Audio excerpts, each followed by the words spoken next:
Okay, let's get started with this. My name is Natalie Mandrika.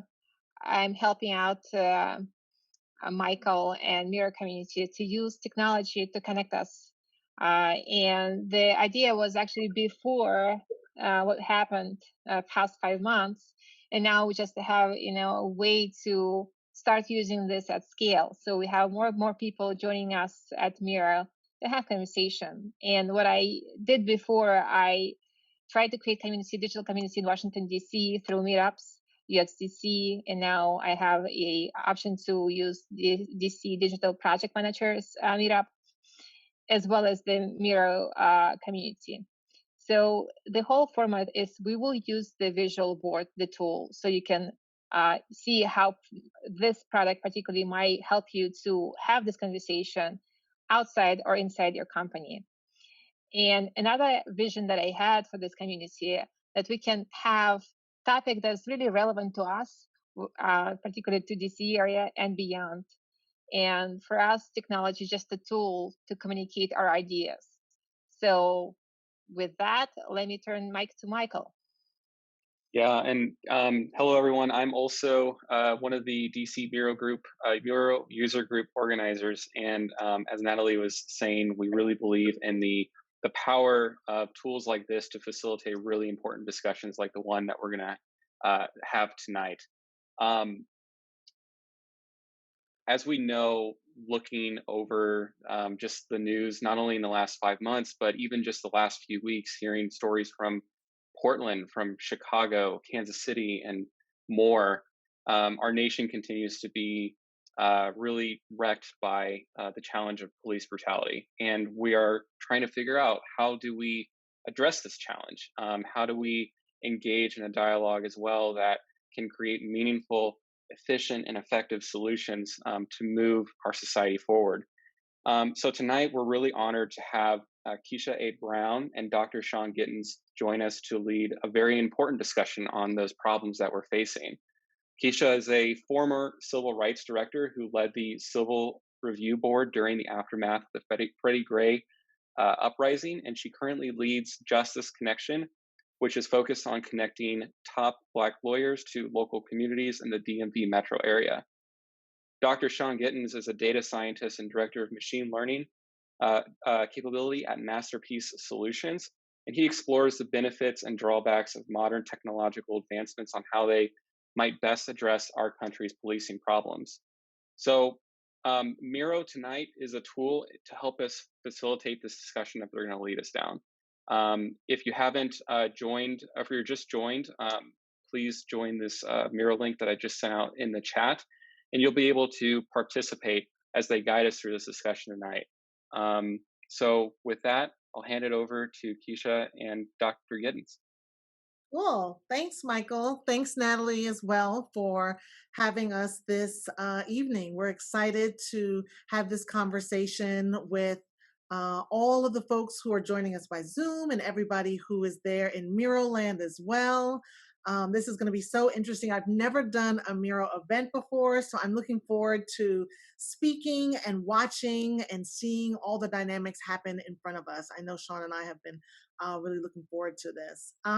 I can give just a quick background about myself, and I'll let Shaun do the same, and then we'll jump right in. So this is the theme we're in, right? This is the world we're in. And I've been a part of this world, and I feel like since the day I was born. I'm a lawyer by trade, and as Michael mentioned, I used to be the civil rights director for the city of Baltimore. I took over about a month before the Freddie Gray uprising, so I always say I had a trial by fire. And in that role, I oversaw the Civilian Review Board, which was the only authority to oversee police misconduct. I also was in charge of that local EEOC and the Wage Commission. Since leaving there, I have started my own legal technology company called Justice Connection, which is focused on connecting top Black lawyers here in DC, Maryland, and Virginia with new clients. So that's individuals, businesses, corporations, and the like. So we're really excited to be building that. And this conversation really connects perfectly, right? It's about the intersection of the law and technology, and looking at where we are and where we want to be. And so I'm joined this evening by a good friend of mine, Dr. Shaun Gittens. That is probably the only time you will ever hear me say his full title. From here on out, he'll be known as Shaun by me. But Ooh. I'm joined by Dr. Shaun Gittens, and I'll let you introduce yourself, Shaun. All right. Thank you, Kisha, and thanks for inviting me, Kisha, in the Miro community. My name is Dr. Shaun Gittens. You could say Dr. Kisha. I'm going to take that as a, yeah. Just Yeah. tonight, just tonight. All right. What, so I'm sorry. So my introduction is not going to be as great or as fun as Kisha's, right? Kisha's been doing a lot of things. I'm just a PhD, right? So I have a PhD. My PhD was in computer science at the University of Maryland. Quite a long time ago.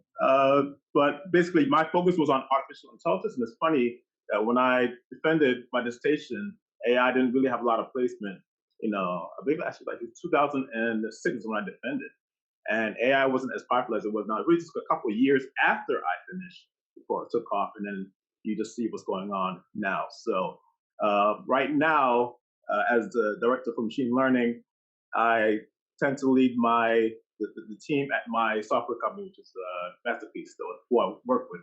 And we cater to our clients, whether it's even the public or private space or federal, and just create whatever AI tools or solutions that they need, right? So, and in that respect, we see some of the problems people have that AI could solve, but also some of the missteps that we could take with AI, right? So again, in these times, and I find I myself am learning about social issues. That's why I leverage my friendship with Kisha and a lot of our own friends about what's going on in society now, but also just take my lens in technology and in pushing AI and machine learning, which is so hot right now. People are really trying to leverage that to actually make sure that it's being done right and not being used to even further oppress those who are being oppressed. So that's my only spiel. That's it. Cool. Yeah, it's interesting, Shaun, because oftentimes when we think about the police, right, they are an element of the government. We often don't, ironically, connect technology to government work. Right? Government often tends to be one of the last adopters of new technology or being able to invest in technology, right? Yeah. And so here it is. We're literally putting one of the most challenging aspects that government is facing right now with one of the newest forefronts of technology and seeing if there's a place, right? Is there a role and is there a possibility? Yes. Yeah. I mean, it's actually pretty well said. And in fact, some people are actually subject to it without even knowing. So a lot of people don't even know that. So again, like my thing would be artificial intelligence. Like the key thing that I think police and law enforcement are taking that push in, and a lot of people aren't even realizing that a lot of people, police forces, especially for major cities, are trying to employ things like predictive policing, right? So who well, hopefully not, but who is the next criminal going to be, or where's the next possibility of a crime going to happen, right? So if you look on, I shared some links. I think Michael did that for me at the bottom. They actually have some links to some articles from The Verge, who was surprisingly really on top of a lot of that stuff. So there's companies. So those of you who might be following stocks, but not necessarily tech, might have heard of this company that's very steeped in secrecy, Palantir. So it turns out that this Palantir group has actually been working with big cities like New Orleans to install their type of AI to their predictive policing, and really has not even told anybody about this, right? So people are kind of finding after the fact. People even who are in government in New Orleans who didn't even know this program was going on. So things like New Orleans, Chicago, New York City, Baltimore, I became aware of like in 2015. Apparently they arrested some young man and anyway, they used AI. AI was wrong, right? So, but Keisha said exactly right. So, you have police who, that's not necessarily the thing is being in the forefront of technology. You actually have these kind of private companies swooping in and trying to affect their bottom line. And what I found out in doing more research on this is that really it turns out that the police officers or police departments are trying to, with their bottom line, save costs, right? And they're trying to be more so, where the crime's going to be, and so on and so forth, right? So the idea is that you use technology, so we could be blocks away from the crime rather than miles away, or so on. So somebody might think that was a really great act, really noble act to try to avoid, but the problems within AI, there are clearly going to be problems that result in that. So Yeah. I don't know if folks remember there was a movie. Kudos to anyone who can in the chat or on the board name that movie that had the predictive policing. It was the whole movie was about predictive policing. Of course, in the movie they ended it, or did they? But that's one of the things that comes to mind, Shaun, when I see, yep. looking at the different articles that you shared. And one thing that is really interesting is how current all of this is, right? So we're really talking about this in a real time aspect as things are developing. Yeah. I remember when when I served as director of civil rights for the Maryland Attorney General's office. In that capacity, I served on the Maryland task force for body cameras. And remember, not too long ago, body cameras were really just being studied and reviewed and explored by states and cities and municipalities for their own police departments. So AI is something, frankly, many departments haven't even really begun to delve into, as body cameras was the dominant technology that police departments were reviewing. And I remember when we were reviewing who around the country, who around the state, even in Maryland, was using body cameras. I mean, you could name almost all of the jurisdictions that were using them because it was so far and few. So we've really come quite a distance when you think about where government, right, and how we consider how technology can intersect with the work of police. And as you know, body cams really came as a result of folks really saying we need to have eyes, right? It was interesting. We think that body cams were going to shift the conduct of police and change how they performed. And it's interesting to see, not surprising, right? Because challenges and the conduct of police has not changed, right? We are not really seeing a change. In fact, we're seeing more police killings at this time this year than there were this time last year, right? Hmm. So our numbers are not going down as body cameras become more normal, quite frankly, in many police departments. So I want to jump into our mural board. So if Michael, you could take us to our first activity. Follow us as we go on a venture, right? We want to talk about, this issue not in a silo. We want to hear from you. What has your interaction been like with police, right? Because each of us, at some point, whether it was the so-called officer friendly, right, as a child, whether it was something as a teenager getting in trouble, whether it was somebody who helped you get your cat down out of a tree, or somebody who somebody who arrested you, somebody who harmed you.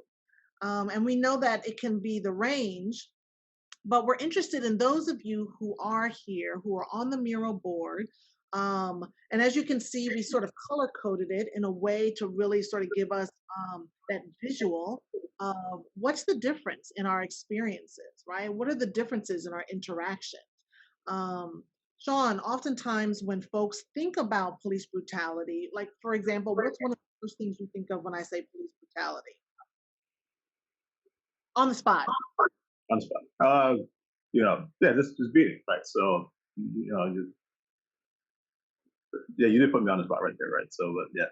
So just violence, basically violence against persons that may or may not be. Sorry. Go ahead. On the spot, yeah. This is violence against people who may or may not be guilty. So, you talk about chokeholds, you talk about names that we unfortunately are privy to right now. Yeah. And real quick, sorry, I want to jump in just to demonstrate how folks can create stickies while we talk. So if you're new to Miro, when you jump in, I'm actually going to, if you're not over at the board, sorry for those of you who are, I'm going to bring everybody to me. So you should be now on your own devices here at the same view that I am. And over here on the left-hand side, there's this little sticky note icon.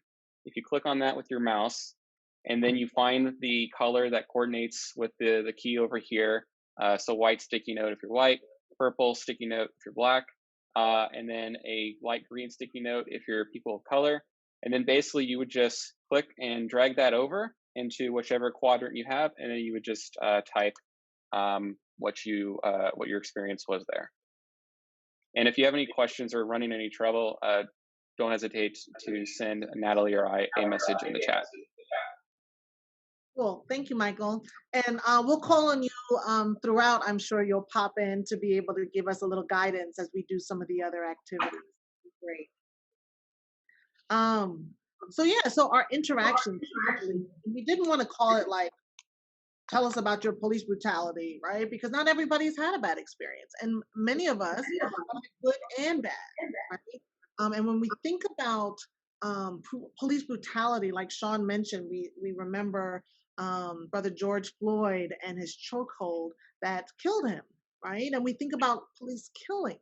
But let's also remember there's harassment, right? There's foul language, there's assault, there's beatings, there's degrading action. All of these things that we can think about that affect one that our experiences with police, and then ultimately affect our relationship with police.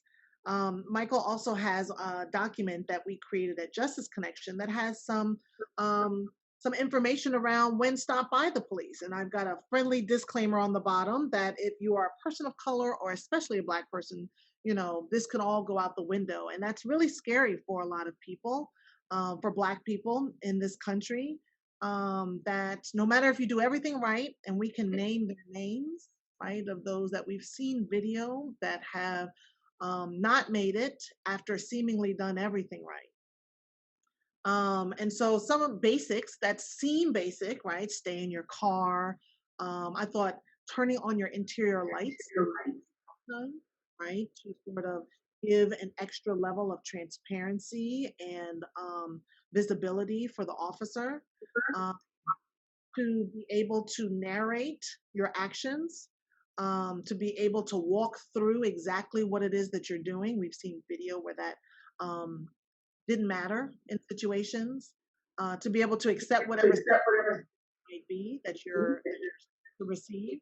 And if you're like me, you have probably received one too many speeding tickets. I take them all and fight them all in court. But to, of course, first and foremost, to stay calm and don't argue. I know that may be a little bit difficult for myself at times when I feel like I've been stopped unfairly, is to question.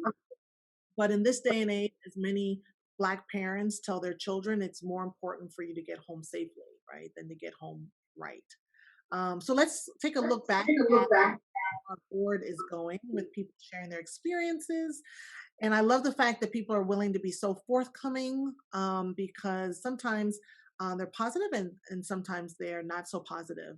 And so we have some folks who have identified their family members, right? Our police officers. Speeding, I'm not alone out there, thank goodness. I've spent so much money building roads for many cities with all of my tickets. Being pulled over wrongly as a young Black man, got help with mental health issues. And that's something I'm sure that, or not I'm sure, but that has also been a part of the discussion around when police brutality meets those with mental health challenges, right? And the lack of compassion sometimes that Black people especially experience when facing a mental health crisis and needing to call the police. Folks have shared, and I'm gonna let everybody see for themselves sort of the visuals. The positives, right, are on the top part, and the negative experience are on the bottom part. Women are out there dominating, sharing their experiences. Go women! Come on, man, we need your 2 cents. Share how it's been. You guys are on the right side of the board. If you didn't notice before, somebody's like, "Oh, dang it, I put my stuff on the left. That should be on the right." Yes, men are on the right side, women are on the left side. And for the negative, right now, I'm seeing majority purple and green, and on the top on positive experiences, we're seeing white, and that's not too unusual, right? I don't know if anybody's shocked. Anybody want to raise their hand and show that they're shocked, right, by the fact that many people of color, Black people, are sharing um, less than positive experiences. I'm gonna list a couple more. Um, Being made to wait to use bathroom while in custody, arrested, pulled over, going 5 miles above the limit. Now that's just ridiculous, right? 5 miles is supposed to be the cushion. Um, Lots of white negatives are observations of police misconduct. That's a great point, because it's very different when you're experiencing the interaction, the negative interaction with police, and one when you're observing. Sean, if any, do you think that the role of the observer and the technology that's available, camera phones, and the ACLU has an app and others have apps where you can film and it goes directly into a cloud. What do you think about the development and the advancement of technology that allows the observer to be empowered as well? That's a good point. So actually, I like the ability to actually have. I think a lot of this is actually started because somebody filmed George Floyd being assaulted the way he was, right? So and really sheds light, you know, on what's going on. I think the issue becomes, someone has to be on the receiving end of that, right? So you have all the reporting in the world, though, but if nothing's done with it, you have your issues, right? So there has to be somewhere that you could be, you could trust what you could really trust that it will get somewhere that that will be acted on, right? So I do like the ability to have these apps go. I unfortunately I've actually considered myself, maybe I should have a webcam in my car, for when I get stuck, right? So I've had that conversation with myself, right? So even like when I have my own stoppages, because I'm not quite the slowest driver myself, Keisha. That might be probably a Caribbean East Coast thing, right? So, right, but when I get pulled over, I'm like, wow, maybe I should invest in that webcam, right? Maybe that should be a thing going forward, right? So, and we know that like a lot of these stoppages don't end up the way George unfortunately did, but I mean that's a thought. So I do like the idea of these apps. I don't really know that they've taken off like they could have, and I don't know, maybe some work could be put into it to get it rolling, to have it be more meaningful. Um, Yeah. would it be okay if I contributed some information from Kansas City about the technology with the police for Sure. recording? Okay. I'm sorry, I just found out this week, that the feds have come to Kansas City, and that's where I live now. But recently there were some protesters, and the police cars were blocking cell phones so that filming could not be live. And so they're using cell phone signal blockers, and made some arrests, and that's within the past week. Okay. So one of the things that I think, and that's a great point, Madeline, I hope I got your name right, that that's raised, right? When we as civilians have technology to combat, if you will, going to the title, police brutality, and it is thwarted, right? So there's a part of connecting police departments with technology, as Sean, as we've talked about, with body cameras, using AI and predictors. And then there's also the public, us being able to have our own technology that captures quite the interaction. And so when both fail, right, how can technology, right now we're in a place where I've got my camera phone, but let me tell you, as director of the Civilian Board, there were countless complaints where people would say, hey, I was filming. I had one person in particular, one of the first complaints that I reviewed in that role. He was a college student. He went to a bar. They had too much to drink. They were asked to leave. They were Black in an all-white bar in downtown Baltimore. And the police asked them to leave. They left. And then the police began to push the friend. So the guy who ended up being arrested started filming. And the police then asked him to move. He moved back. The police then confiscated his phone, right, and arrested him as well. And they were willing to drop the charges if he wasn't going to complain and he would erase the video on his phone, right? So he refused, and he ended up having it. They took his phone, so they ended up erasing it anyways, right? But it's an example of when you think you are using technology in one way and technology is insufficient, if you will. And so one of the things we want to do is not just completely talk, right? But we do want this to be an opportunity where we have all of these brilliant minds joined on this presentation, this call, and to be thinking about how technology moving forward can assist and can combat police brutality. We'll continue to take a look at the board. There's tons. And for those of us, who are joining us internationally, we know that Mural has a wonderful gathering and outside of the United States. I want to share why we talk about police brutality sometimes in the framework of killings. And here in this country, we have reported over 598 killings by police already in 2020. It's almost unfathomable, right? Anywhere else in the world. And it should be, quite frankly, still unfathomable for us here in this country. But the issue is so pervasive that it begs that we do something different, right? And if body cameras aren't enough, if cell phone video isn't enough, and if AI is having its challenges, it behooves us to really take a deeper dive. And so thanks for folks. There are colors all over, right? You've got white folks who've had positive experiences as well as negative experiences, Black people and people of color who've had positive as well as negative. It really goes both ways so far on the board. Great. Wow. So folks who are just joining on Zoom, I just want to invite you to look in the chat so you can see the Miro link. If you're interested, Michael just reposted it so it will be easy for you to find if you want to take a look at the dynamics that folks are putting on the board right now. Real time, people, real time.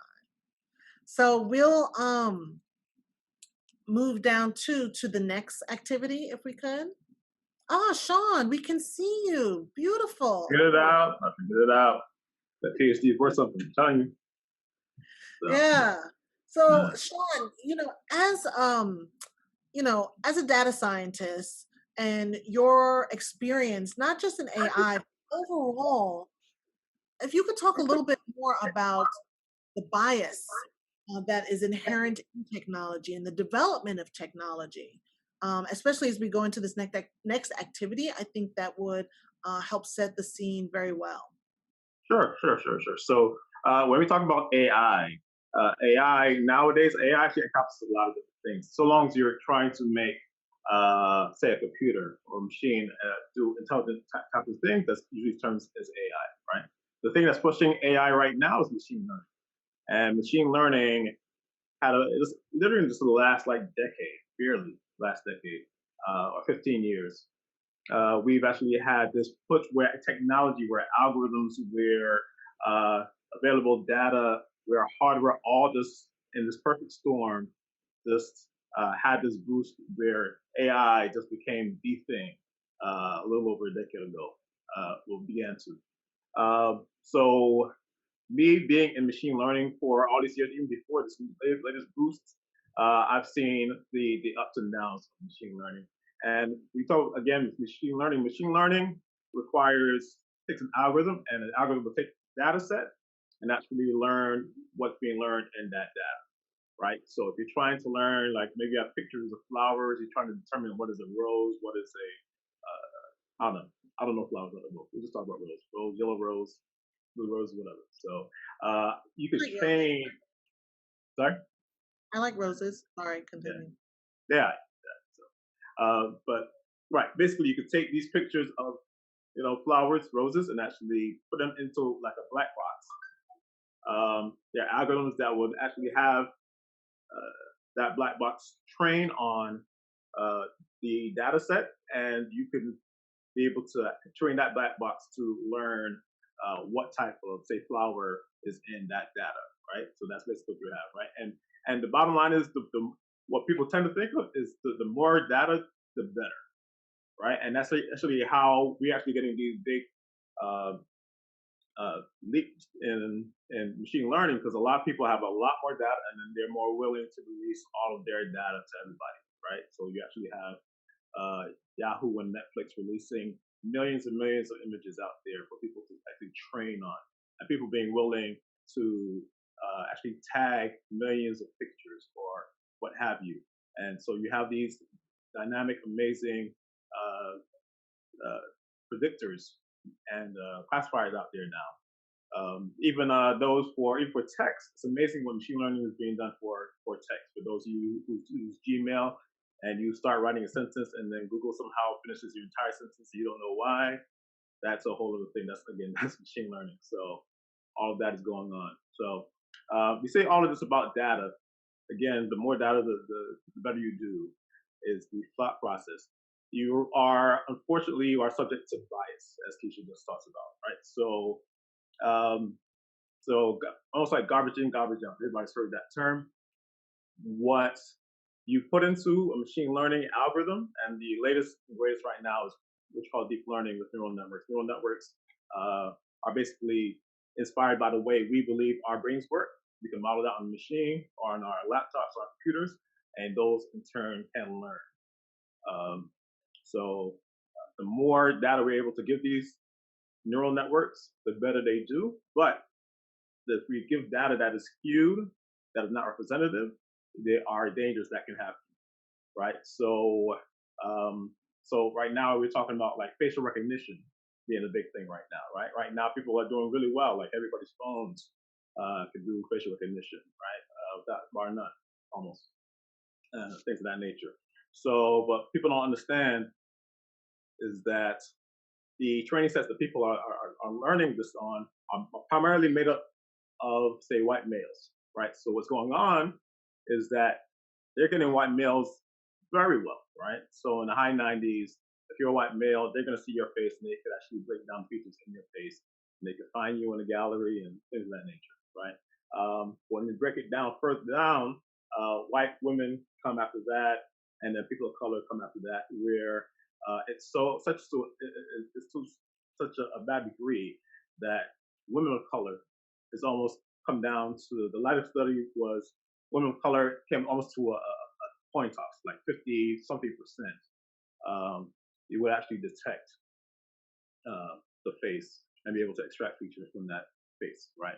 So idea being, you have bias in these data sets that skew towards a particular population, and then you're going to in turn use that somehow in law enforcement, right? Which makes no sense, right? So a lot of people, they just want to be able to take their millions. They get happy that they have millions of data points that they could train their model, their black box model, not thinking, how was that data set created, right? So, how does it represent everybody that's in there, right? So how would it, how would it adversely affect people, right? So none of that conversation has. People just grab data wherever they can, and that data tends to be heavily skewed towards white men, right? Yeah. So with that bias, you actually have these dangers of these systems be putting into cars, right? Cars, they put into anything and everything, and now police want to use it for detecting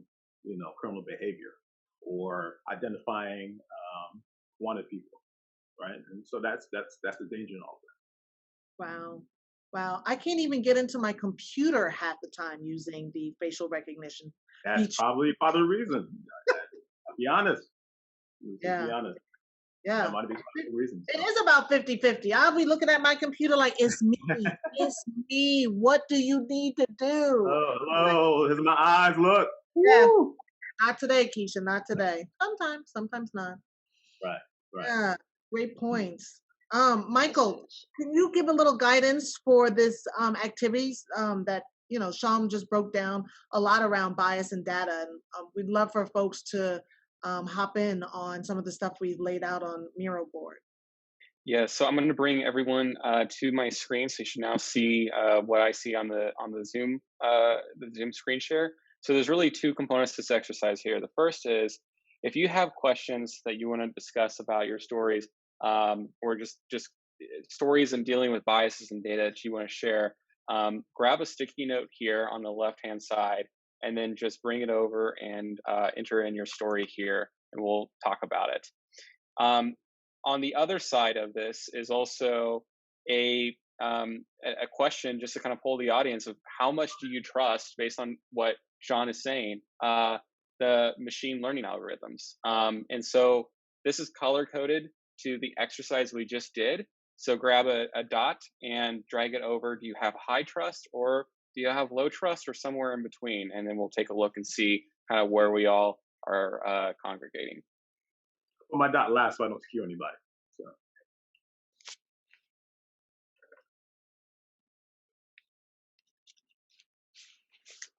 Ooh, folks are at it. Love it. Shaun, as we're doing this exercise, because I'm really interested in the data science, so I'm just curious to hear maybe recent developments, because this the example of biased data sets for visual recognition is well known in the data science community. So do you know whether they made changes maybe recent year to improve the algorithm and they enrich the data set? To my knowledge, And by that I mean in Microsoft, IBM, all the top players. So funny enough, and actually, I tried to post an article.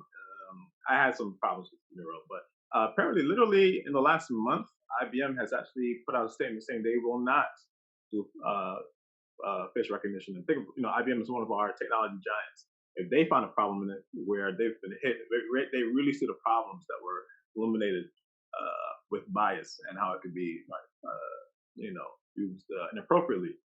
They took themselves out of the game because they know that so much has to be done. So this is the upward climb we have, right? So in terms of having a quick fix that's going to really fix all of this, it's not really there. The best people could try to do is address the diversity in the data set that they have, using. But literally, like, you'll see me again post more and more articles. Articles are literally coming out February, May, June, July. I actually just found MIT, I forgot, journal, where they literally a week ago addressed what we're talking about now. Kisha is absolutely right. This is actually real time what's actually going on and being discussed. And what we're discussing as far as research is concerned, like you literally are seeing ethics papers going or technology papers being talked in 2019, 2020. We're literally trying to figure out now how to overcome all of this, right? So as far as a great answer, there is no tremendous answer. The people are making guesses. I've heard of people. There is something where people can try to create maybe synthetic people, right? So if you're talking about facial recognition again, so maybe you could just create more Black female faces to go in, and then that could be used to train more of these problems. Actually, another thing that was interesting in my doing some of my research that I didn't even think about is, consent, right? So I'll tell you that tens of millions of these pictures are going out there, but, for all I know, one of you people in this Miro session has a picture out there that's in the training set that's being released for people to learn, what is a face, how do you break down a face, all that stuff, right? So there's no consent in that. So that's actually another kind of related but side issue, is that anybody's face could be in these things, right? So what people could actually do is possibly make some synthetic faces, some synthetic examples that if you're low on Black women, you create more Black women examples to help the machine learning model be a little bit more robust. right? So that's one way you can actually address that. Again, this is literally research. People are suggesting this like now. So there are other things you could do. I think people could get up scores. So if you had to do things where you're using a machine learning system that uses that you know is biased, then maybe you can upscale or downscale scores, right? Which I actually don't like. So what I'm going to say, I don't like. But what you could do is, if you were trying to determine something about a person and maybe the possibility of them committing a crime, or I think people are actually using these systems right now to decide recidivism, right? So are they going to commit a crime? Are they going to return back to jail, right? So, but that data's skewed, right? So when people use data sets to train their models, baked into that data set, there's decades of systematic racism that's baked into what these private companies are using to storing at models to predict things, right? So those aren't, to me, to be trusted. So what you could do is, if it comes up as black, maybe that score, maybe you divide by a certain number, right? You try to even things out.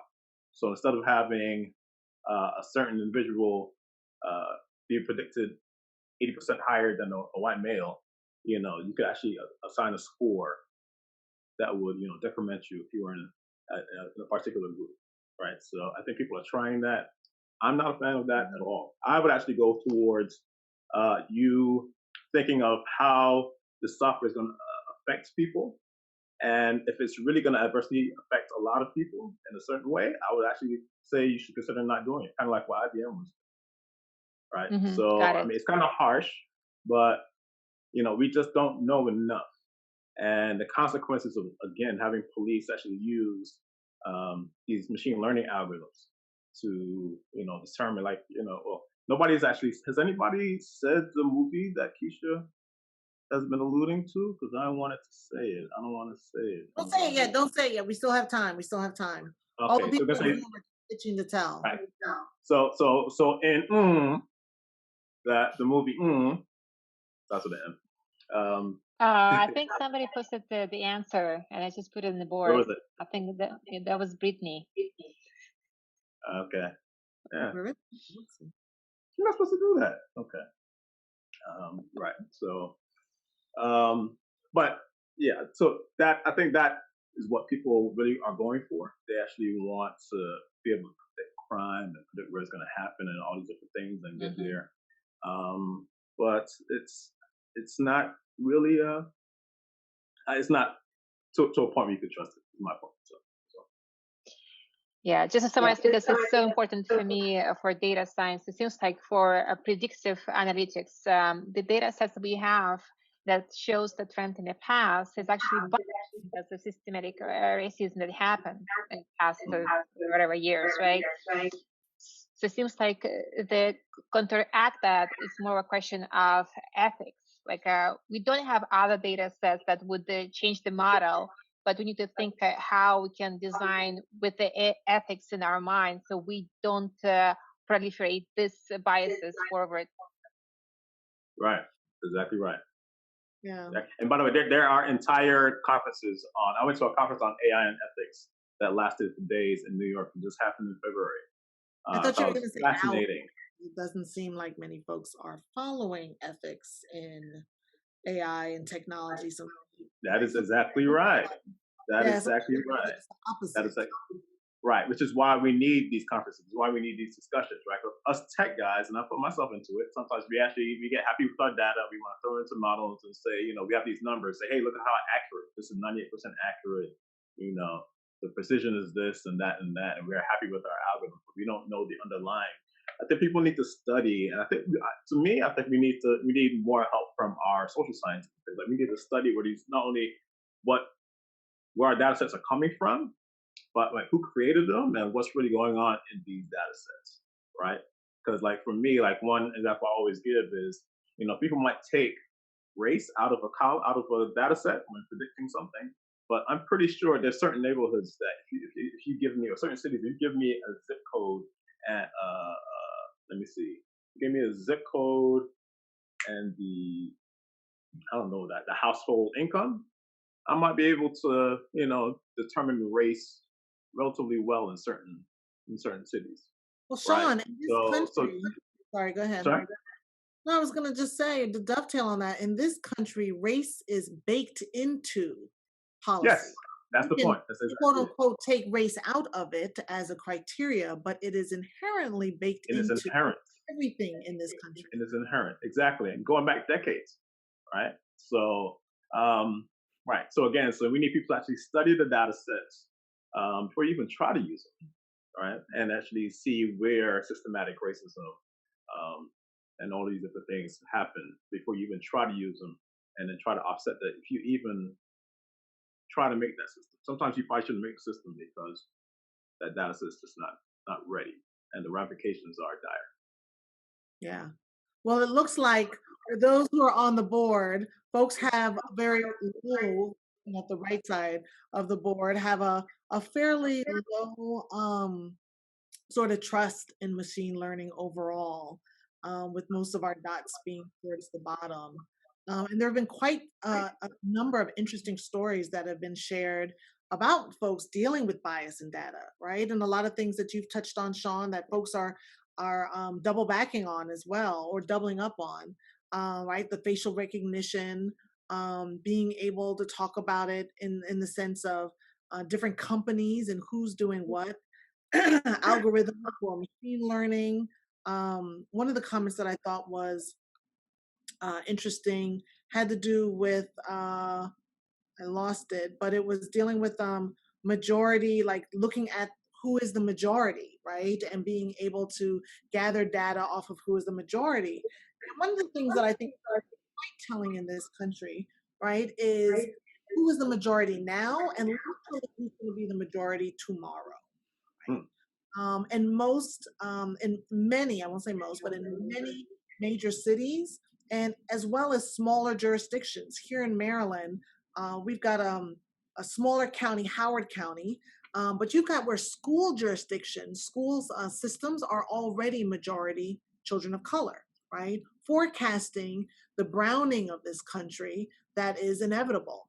Um, Although DC may be getting whiter, the rest of the whole country is getting browner, right?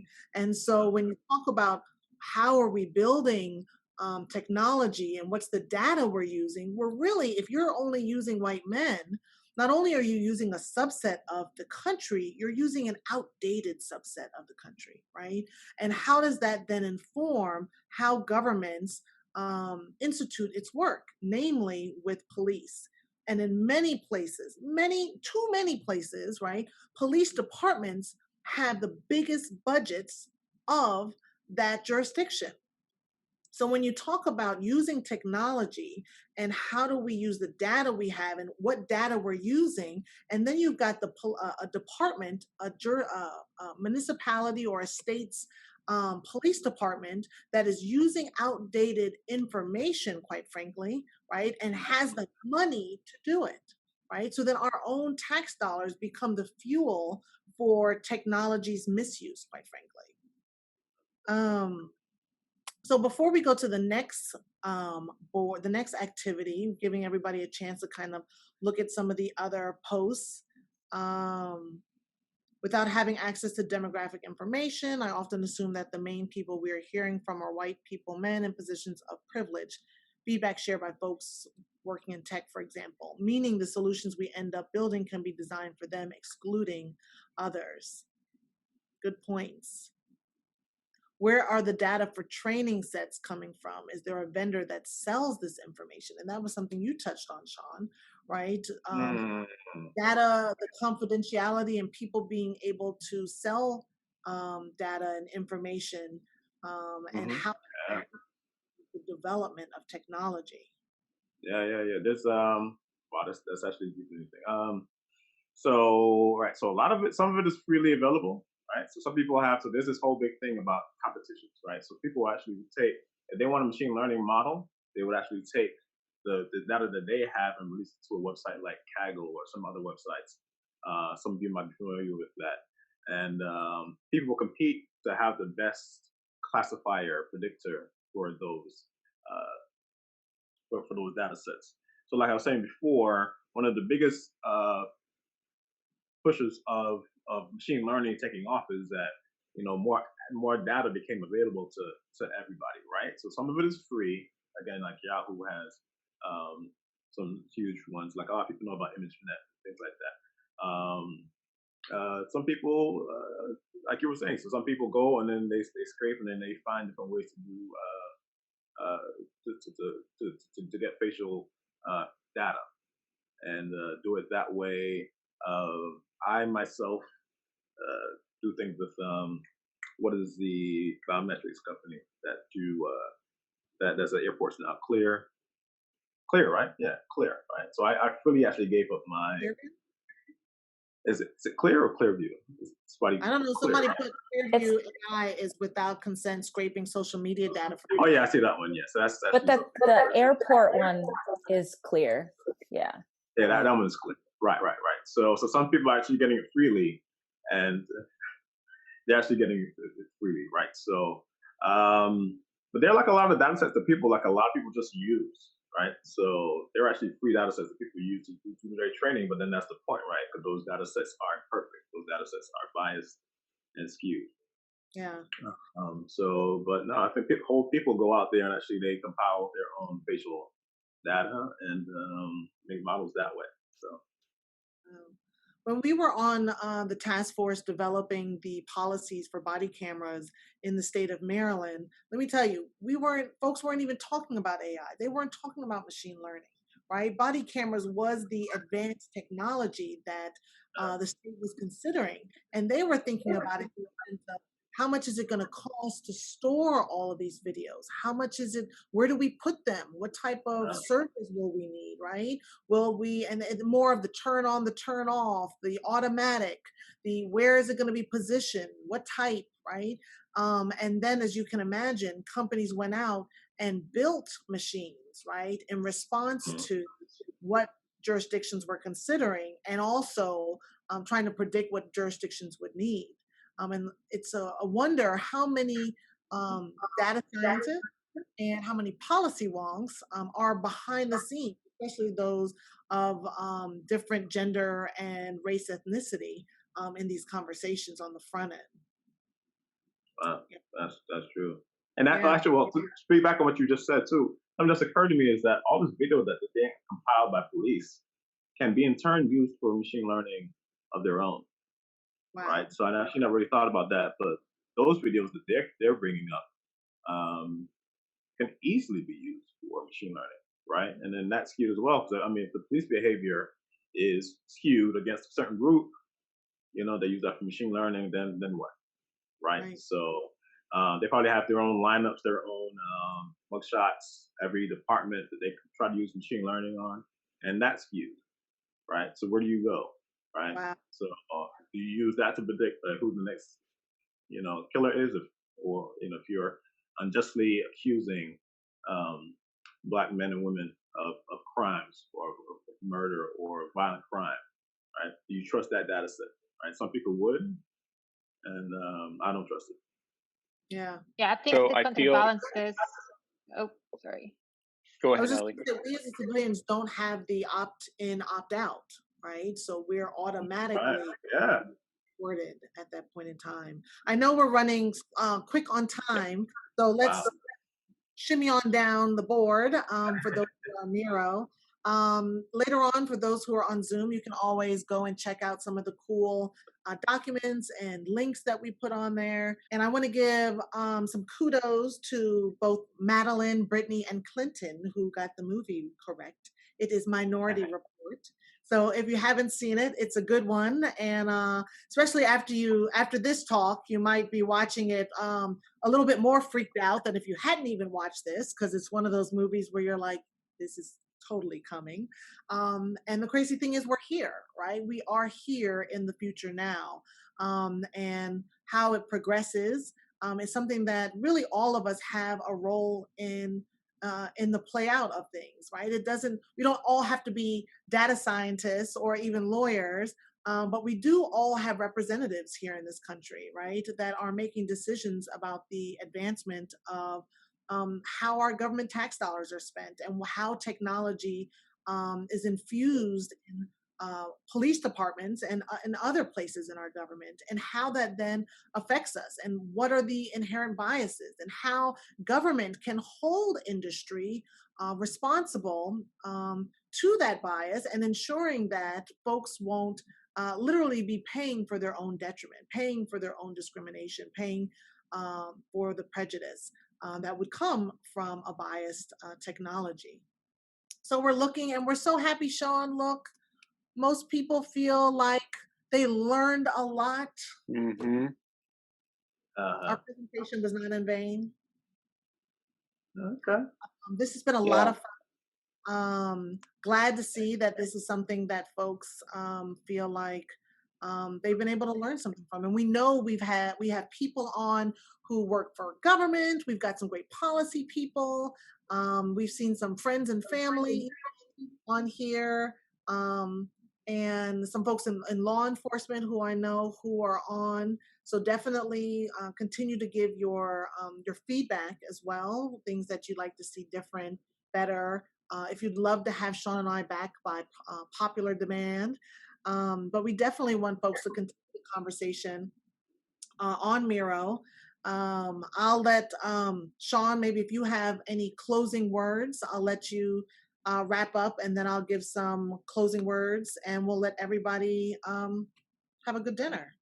Thank you. No, Kisha basically said everything very well. So just be, again, cognizant. Again, we're not ready to have AI influence our lives in such a way for police to be using it. There's just so many different things where AI and what it gives you back is just it's not trustworthy enough, where the false positives and false negatives that can result can actually affect lives, right? So it turns out that if some of you are already in a major city, that your city has already considered, if not have already started using something towards this measure, right? Especially in these times, right? You would think that with the call to defund the police, this is exactly what they look for, right? Some kind of technology way to say, instead of putting 5 policemen on every block, we could just put,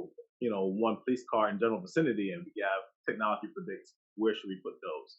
So funny enough, in our calls to defund police, we're actually driving some of our own cities, governments, towards this type of technology. That's how it's being sold, right? If you read, again, I put just a few articles. The one thing that pressed me before I actually came to this Miro talk, I try to grab what information I could, and again, I've just seen newer and more articles come out almost on a daily basis, right? This thing is hot right now, and it's not being decided. So keep your eyes open, and like Kisha was saying, hold your government accountable. Again, if you're in a major city, there's a great chance if they're not considering it, or haven't been approached about it, that they're using this type of technology, right? And for the lawyers in the place, I'd be intrigued by the ramifications, right? If you have a client that turns out was actually picked by AI to say that, hey, this is the perp, right? Or we think this person's going to do bad. Keep an eye on him and her, what the ramifications that an AI trained on biased data is what picked my client, right? So there are a lot of ramifications in social and law and so many different things of what we're talking about now. So just consider all of that as you go forward. Wow. Awesome. Yeah. Definitely. Michael, if you could scroll up for those on Zoom so we can see sort of some of the feedback that folks have been leaving. And while we're looking at that, I shared in the chat where you can follow at Justice Connection. So one of the things that's so intriguing for me is, right, the intersection of the law with all of this, right? And how the law and technology really have not really been connected. The law is probably one of the most arcane areas that has been slow to develop technology. And so, it's interesting to hear a data scientist like Shaun say that, be wary of AI, because sometimes you think that they're going to always be pushing technology, and it's so important for lawyers to be aware of how technology affects us. And quite frankly, our industry is not technologically savvy, and therefore we are behind in being able to even examine how technology is affecting our society. This has been a great opportunity. I love for everyone to follow at Justice Connection. That's JUSTIS Connection. I'm building the largest repository of Black lawyers, and starting in DC, Maryland, and Virginia. I believe that a better informed person is better active in the legal system and more likely to be proactive in the legal system. And so I believe instead of having more Black cops, we need more Black lawyers. And so I believe in the power of justice, and that getting a lawyer, being knowledgeable in the law is imperative for each of us to really fulfill our own destinies within our democracy. So with that, I will let everybody sign off. It's 7:03, so we're right on time. But thanks so much for being a part of this, and thanks for all of your feedback and being with us this evening. Thanks, Shaun, for joining me. High Thank you, five. Kisha and Shaun.